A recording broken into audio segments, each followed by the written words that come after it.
Return ticket না কেটে দেশ ছাড়ছেন বিসিবি সভাপতি আমিনুল ইসলাম বুলবুল। রোববার বিকেল থেকেই এমন একটা গুঞ্জন ছড়িয়ে পড়ে ক্রিকেট পাড়ায়, এমনকি বেশ কিছু গণমাধ্যমে এ নিয়ে প্রতিবেদন প্রকাশিত হয়।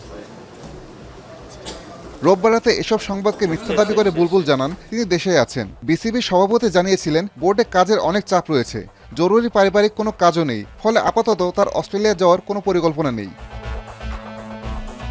বুলবুলের দাবির পরে মধ্যরাতে খবর বের হয় সবাইকে ফাঁকি দিয়ে অস্ট্রেলিয়ার উদ্দেশ্যে উড়াল দিয়েছেন বিসিবি সভাপতি। যদিও সোমবার দেখা গেল ভিন্ন চিত্র।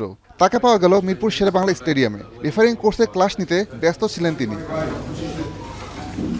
রেফারিং ক্লাস নেওয়ার পর যথারীতি হোম অফ ক্রিকেটের নিজ কার্যালয়ে যান বুলবুল। সেখানেই বোর্ডে নিজের দায়িত্ব পালন শুরু করেন তিনি। বিসিবি সভাপতি দেশে থাকলেও তাকে নিয়ে এমন মিথ্যা সংবাদ যেন নেতিবাচক সাংবাদিকতারই বহিঃপ্রকাশ।